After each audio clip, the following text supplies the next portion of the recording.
So thank you for the notes about no sound. And I was just saying that the electronics, we think, has been repaired, and now there's no buzz. There is, so hopefully when you hear me speak, there is no buzz. That it was one of the wires was not properly connected in, or had kind of needed to be reestablished inside one of the electronic boxes we have here. So so great, no buzz, and I missed the buzz. Great.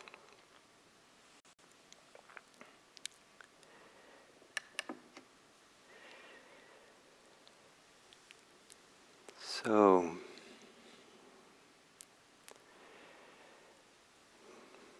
the beginning of a new week and continuing with mindfulness of breathing. And in a kind of sense, this is a recipe for meditation, these 16 steps of mindfulness of breathing. And I'd like to compare it to making bread. That first you gather your ingredients together, you see what you have, and you measure it all out, and all the dries and all the wets. And at some point you mix the flour and maybe the water, if it's very simple bread, and you mix it well. And so it all becomes coherent, cohesive and connected and equally moist throughout. And then you might knead the bread and soften it, stretch it, take out the lumps, get the gluten in the stretched and receptive for the yeast that's going to do the work. And then you leave it alone and let it rise. And at some point after it's done that, you push it down, and you might knead it some more and let it rise again. And then you're ready to bake. So with the mindfulness of breathing, it begins by gathering the ingredients together, which means gathering yourself around the experience of breathing. The breathing is part of the core ingredients, and you want to familiarize yourself with it. It isn't that we have to measure out the right amount, but it is to really get to know, become familiar with the different aspects of this experience, and how each time we sit down to meditate, the breathing will be slightly different, and to kind of just discover what it's like, and enter into the world of breathing, and really be there for it. Really establish oneself in the breathing, and then to start feeling the whole body as we breathe. And that's kind of like, almost like letting the breathing or the awareness spread throughout the body. And the full length of the in-breath, beginning, middle, and end. The full experience of the breathing body, that throughout the torso and the body where the experience of breathing is. Or becoming aware of the kind of with a peripheral awareness, the whole body within which the breathing's occurring and happening. And maybe this is like spreading, really getting the water into the flour, and really spreading the awareness, opening the awareness, the goodness of awareness into it all. So there's a whole feeling, a holistic feeling. And then to relax. And then kneading is that we're relaxing, we're letting go, we're softening, kind of like kneading when we get a massage.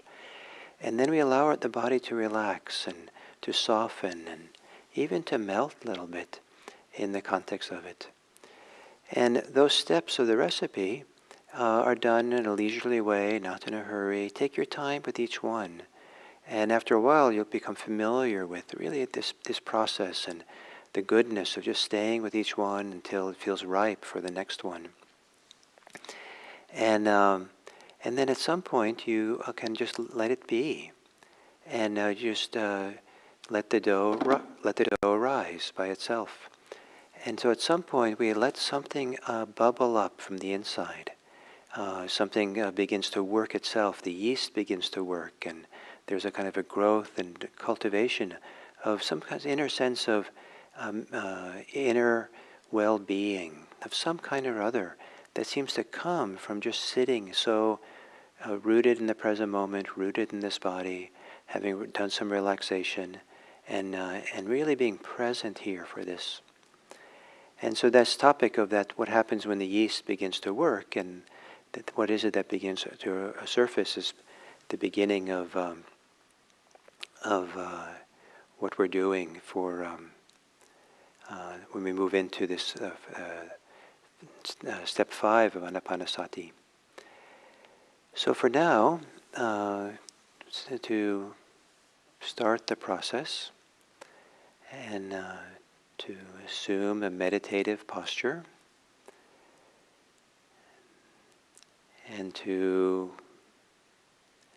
open up maybe your chest a little bit and to feel the spine. And in some postures, there's this idea that you want to sit with a strong spine, certain kind of strength in your vertebrae and going up your back, holding yourself upright, and if you're sitting upright.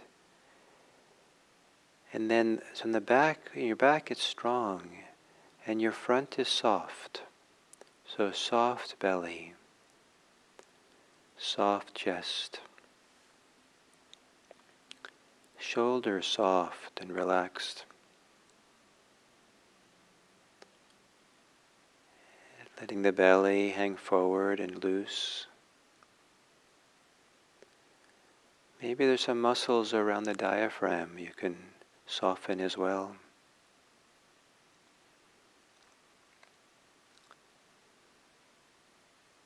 And then to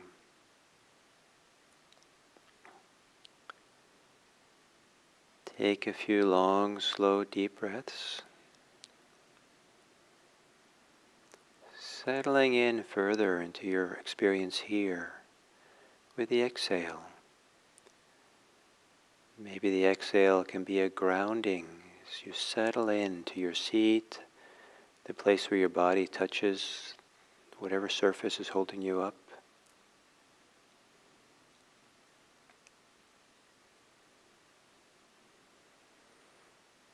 Whatever surface holding the weight of your body.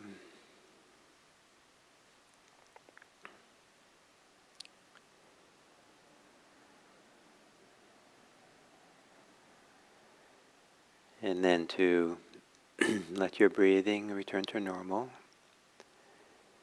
And to gather together the ingredients for meditation. To become aware of your breathing.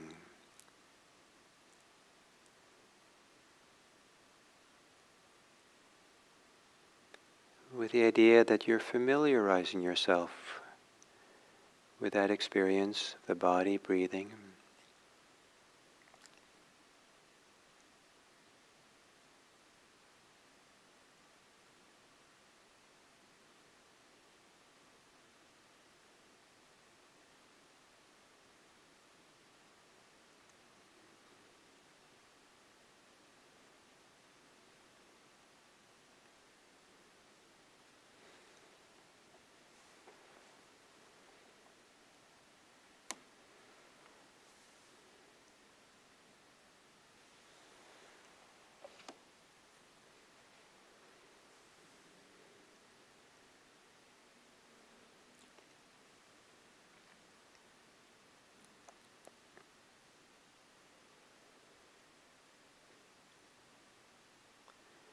And as you experience your breathing in a normal way, relaxing on the exhale, relaxing the body around the experience of breathing,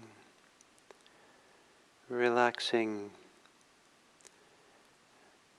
wherever in the body you're holding yourself up or tense, softening, relaxing.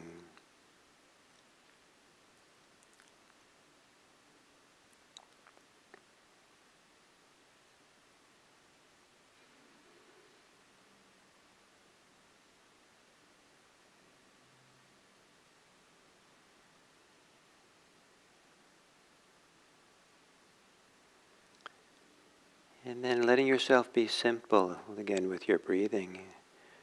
And maybe don't do any more relaxation. Just simple awareness of the body breathing.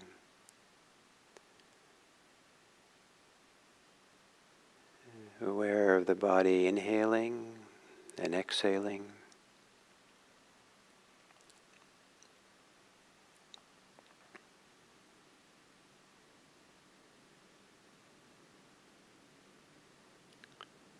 And intimacy with the body breathing.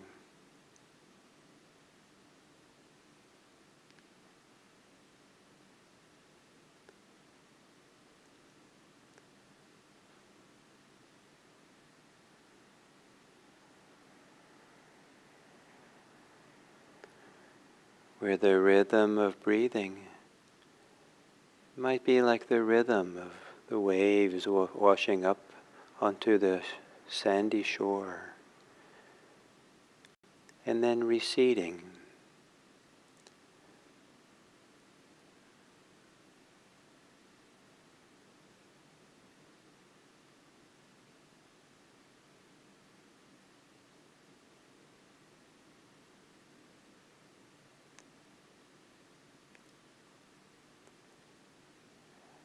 Allowing the thinking mind to be quieter so you can better feel and sense your breathing.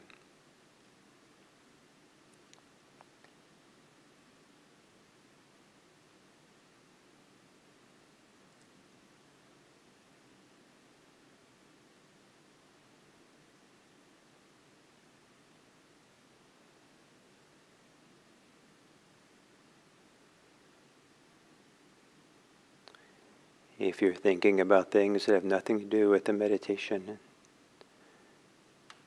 you probably don't need to do so. There's probably no need to think about it now. They can wait for later. And for now, going deeper into yourself.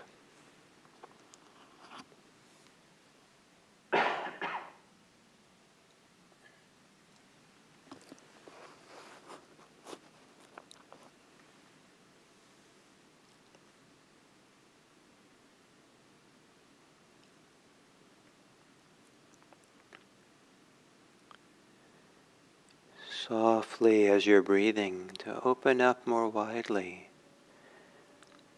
to include the whole body as you breathe, in whatever way that global awareness is easy.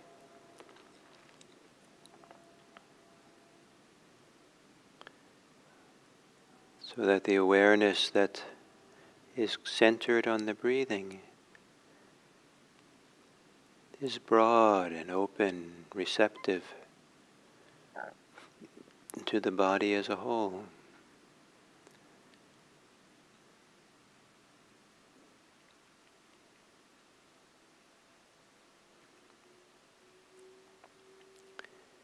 And including the whole body, there's both that which is comfortable in the body and that which is uncomfortable.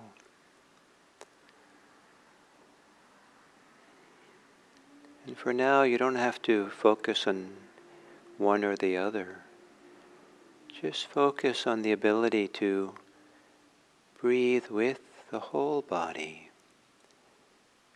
almost as if neither the comfortable or uncomfortable gets any priority. Just the rhythm of breathing with it or through it, beyond it. Everything held in a more global awareness. Everything included, the whole body.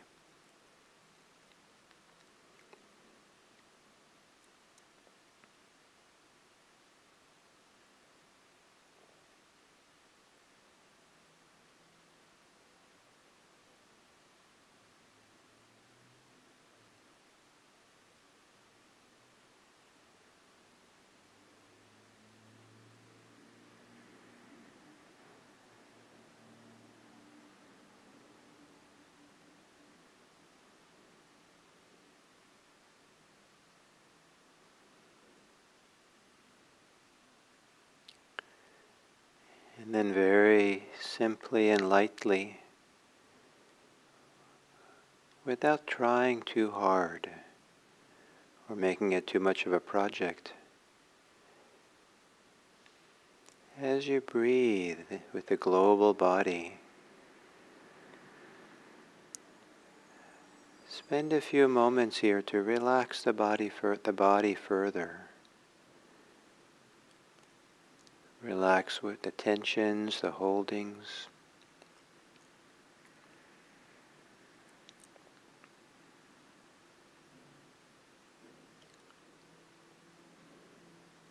Allowing the tensions and the holdings of the body, the hardness of the body, to melt, to soften.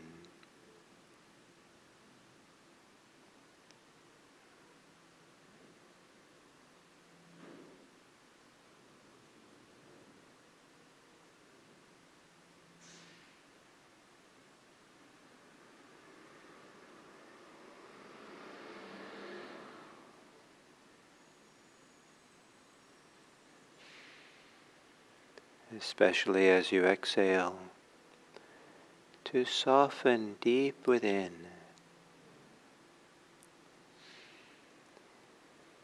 Soften, relax the heart.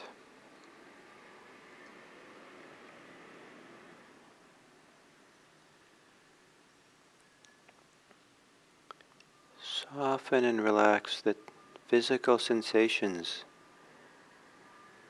of the thinking mind, the pressure, the agitation.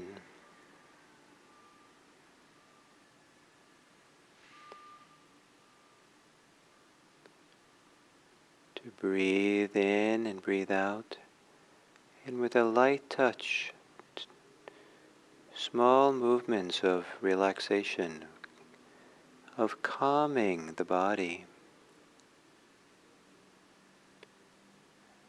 where the effort to calm and relax is itself calm and relaxed.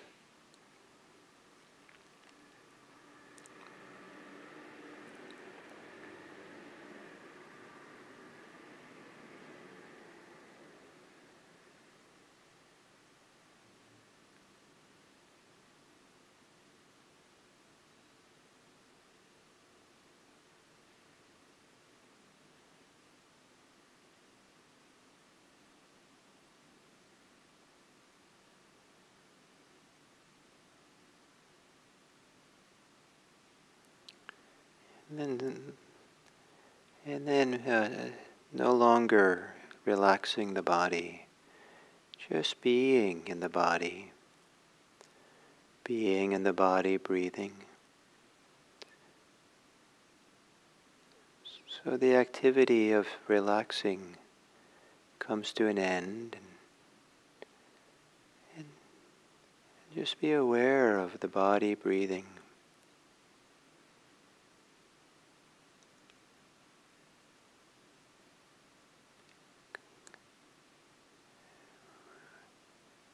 With the analogy I used earlier, you now leave the dough just to sit and for the yeast to begin its work, to expand and lift the dough.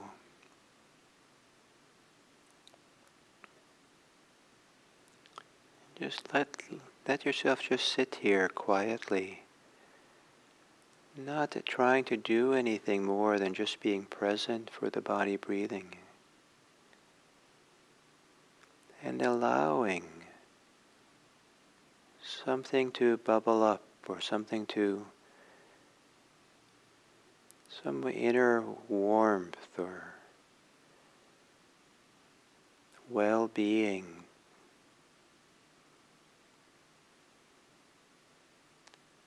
And whether you're feeling comfortable or uncomfortable in the body, just sit here quietly,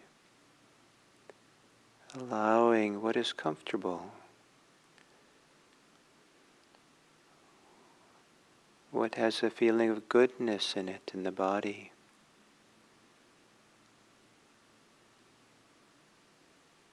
To have some space to be the yeast,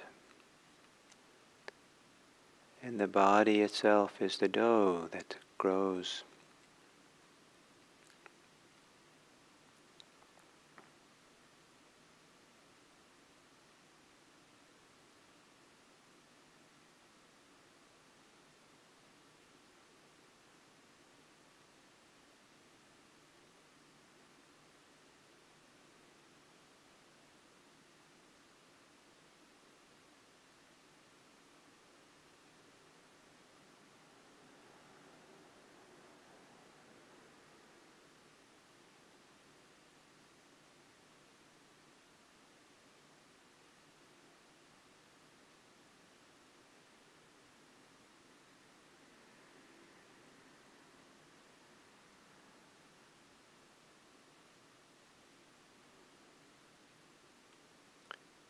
So at this point, it's not so much that you're making mental effort to practice, as much as you're making an effort, very soft and relaxed effort, to allow the awareness to bubble up from within.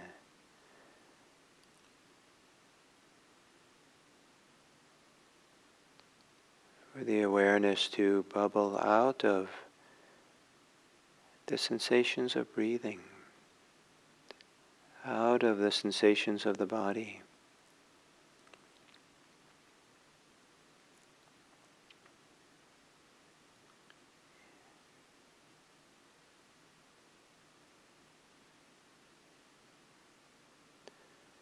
Staying intimate and close to the sensations of breathing.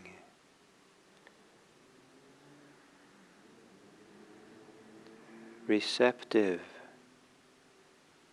to in-breath, receptive to out-breath.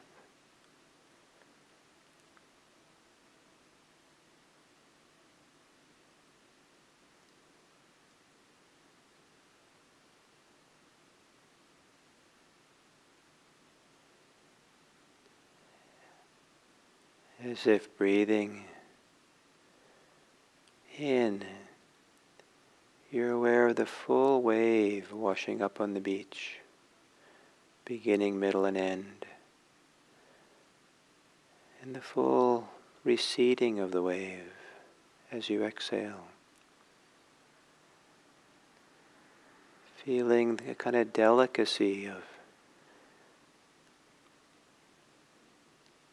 the way that the full inhale and exhale washes through the body. Receptive to the goodness of this, the well-being of just here in this global body breathing.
There may be experiences you're having now which are comfortable, and maybe those which are uncomfortable.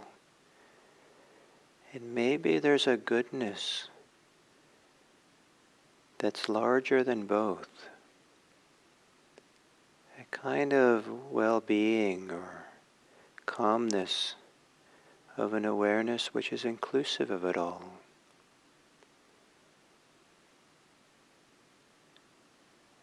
An awareness which is supported by breathing in and breathing out.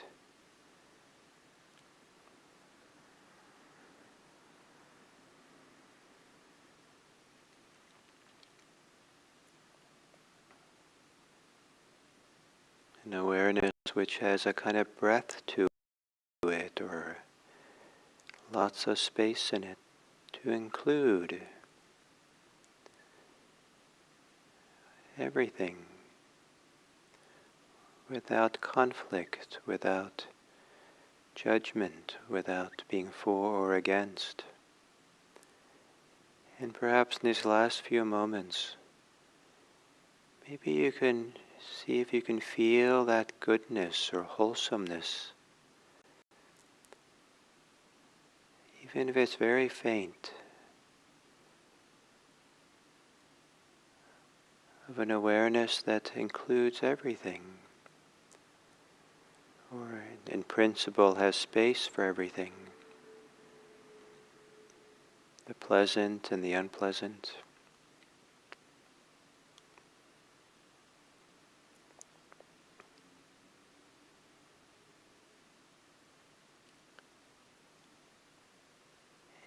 And then to imagine that that awareness can become even more expansive, and it can include what's pleasant and unpleasant in this world. It can include the people who are challenging and those who are not challenging. Just for these few moments, where you don't have to say anything or do anything or take care of anything, see if you can hold all the challenging and all the easy people in your life. Just hold them in your open heart, in your inclusive awareness.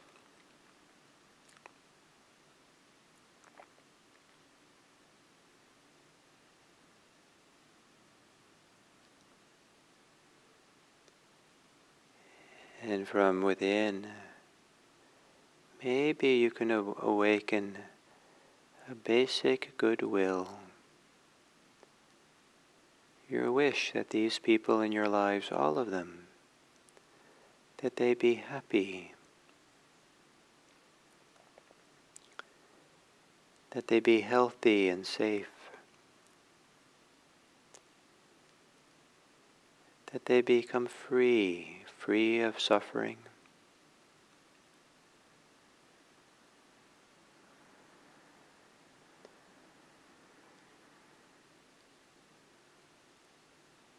May we come out of this meditation with a wish and the intention to include everyone in our hearts, everyone in our kind regard, to sit and be still and gaze upon everyone kindly in this inclusive way of being aware. May all beings be happy.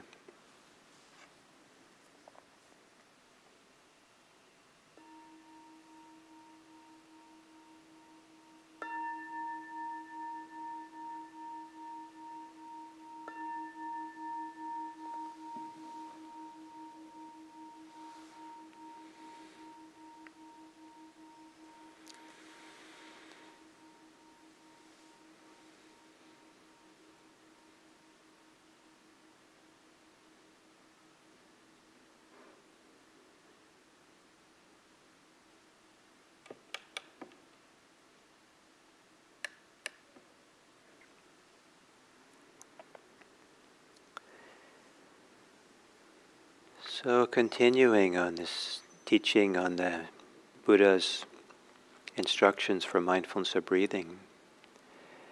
And we now begin moving into what's called the second tetrad, the second group of 4 steps to this practice. And it clearly builds on the earlier steps, whereas the first tetrad is very much about the body, really being rooted and centered in your body.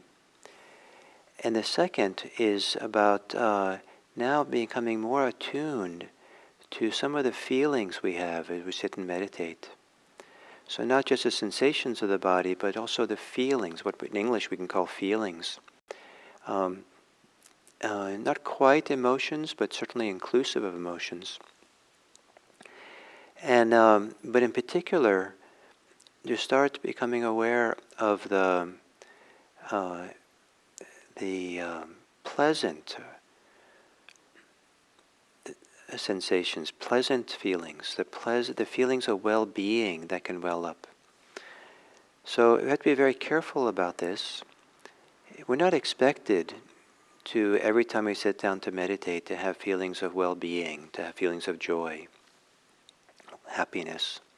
It's unrealistic.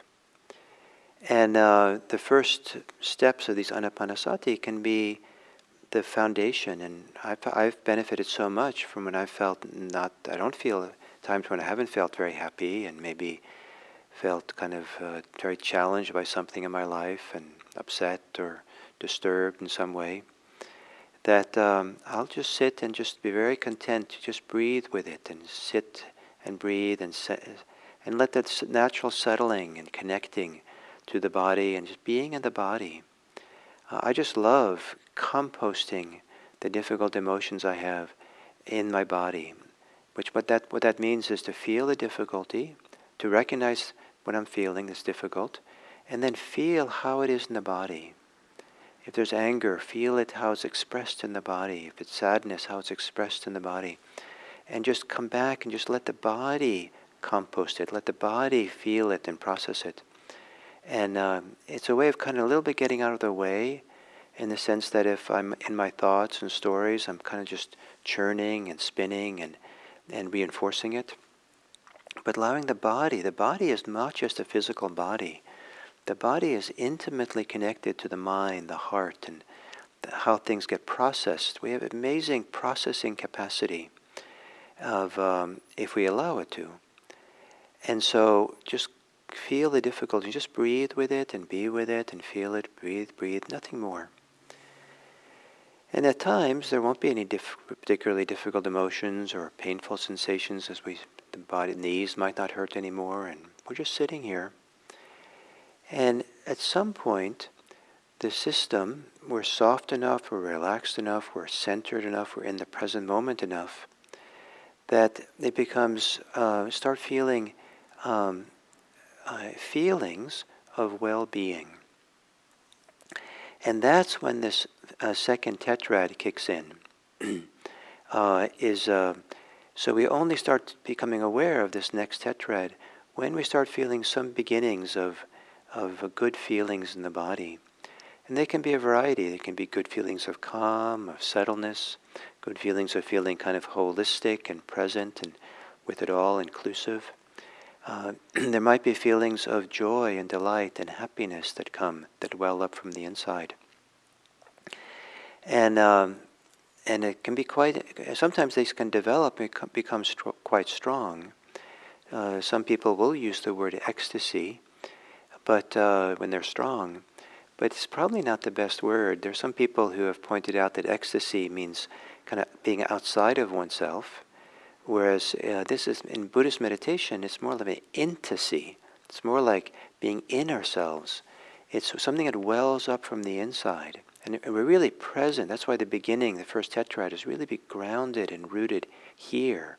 And really do that over and over again, so it's a second nature. It's like really comfortable and at ease here in this body. And we're preparing the body to be the receptacle for a meditative well-being that is physical in nature, that wells up from the inside. This idea of welling up from the inside has is captured in or expressed in a metaphor that Buddha uses for this, and that is a lake, a mountain lake maybe, that there's no streams coming into bringing water into the lake, and there's no rain bringing water into the lake, but rather there is an underwater spring, a fount that flows water into the lake, and that's where the lake gets refreshed. Is from this underground spring that's within the lake, at the bottom of the lake, flowing into the lake and up from the inside out.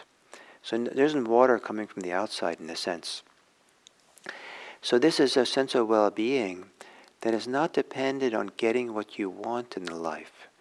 Win a lottery or get a nice present or have a nice experience or have some tasty food or, that the weather is just right for me or something. Many people, their idea of happiness comes from success and getting what they want in the world. In meditation, we give up kind of wanting and our happiness depending on getting what we want in the world. And there's a settling and relaxing and deepening here so that there's rather than getting something that makes us happy, something external or some reward system of we get something and therefore we feel happy. There's this very different kind of well-being that begins welling up from the inside out that has nothing to do with getting anything, our wishes. I mean, there could be a wish to feel that, which we kind of get our wish then. But it's something eternal. It's not dependent on anything in the world being just right or being any particular way. And it's very empowering or very relieving to experience this because then we'd have access to a sense of happiness and well-being and contentment that and calm and just really feeling, good in ourselves that doesn't require anything from the world around us. In fact, sometimes we sit and meditate and there might be sounds, uncomfortable sounds, things happening around the environment, but we're no longer connected to that or concerned with that, and it makes space for this inner thing to begin welling up. And so it certainly requires letting go of a lot of thinking about the world and thinking about what we want and what we don't want and navigating the whole world of stories and ideas and about all these things, because all those express a kind of dependency on the world being a particular way.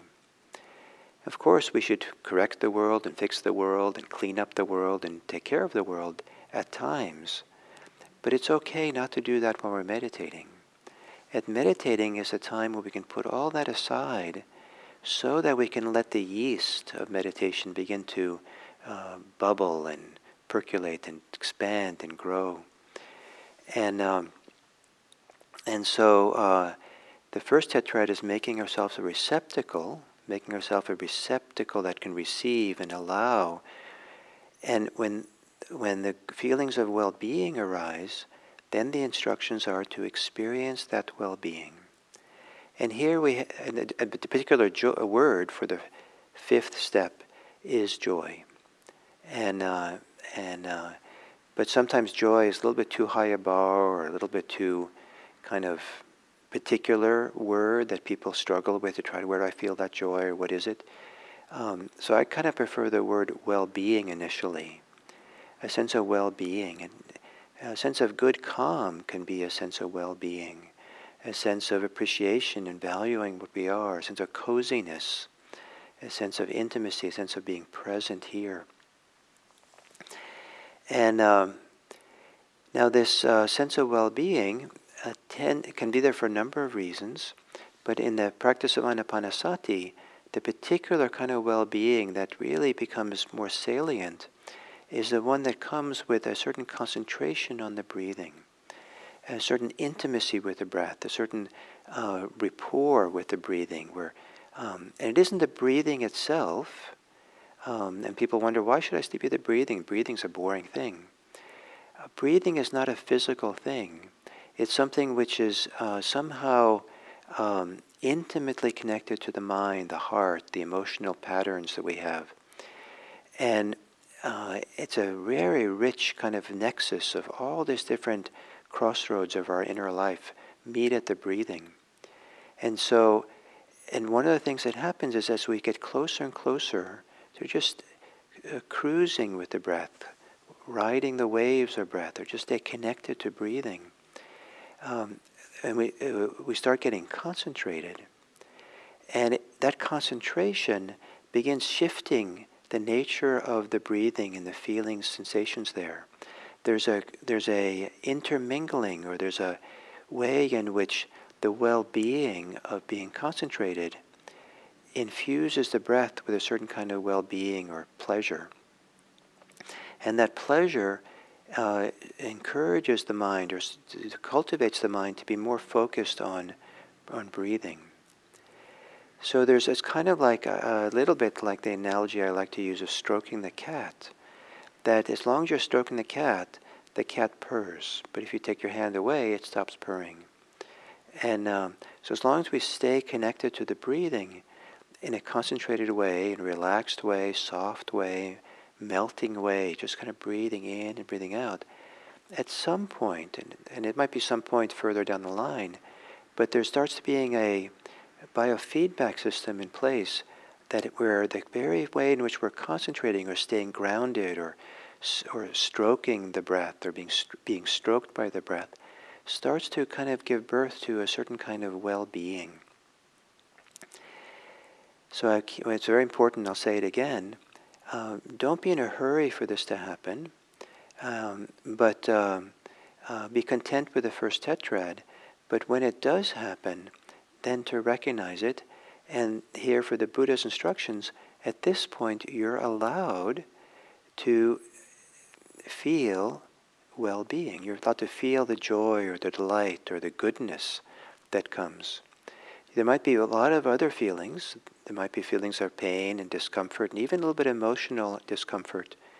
But there's something kind of more encompassing, inclusive awareness that comes along with a sense of contentment or calmness or even joy or appreciation that holds all that. And so we're beginning to get a sense of a presence and attention and a well-being that's not dependent on what's the details of our life. And this is revolutionary, to begin to realize you can feel sad or a little angry or feel pain, and you can have a sense of well-being that's bigger than that. And it begins shifting the focus and preoccupation from the details of this anger, this resentment, this desire, this as being the locus and what we have to focus on, to letting those things be alone and beginning to focus on something which is more encompassing, a calmness, an ease, a joy, a delight. So it's possible that you don't quite understand what I'm saying, and that's okay. Don't be too concerned about it. But over these next days, we'll kind of begin easing into this area of the fourth tetrad, and maybe you'll have an intuition or use your imagination to follow along, or maybe you'll have some experience in your life that you can relate to what we're talking about. And but you'll learn these steps, and over time you'll learn when they're relevant for you and when you can flow along with them. And when the right time, you can move into this on your own. So in the next days, we'll look at the well-being and joy and happiness in meditation, and certainly happy and delighted to share this with you, and hopefully a little bit of my joy and will be contagious and will support you as we go into this next steps of mindfulness of breathing. Thank you.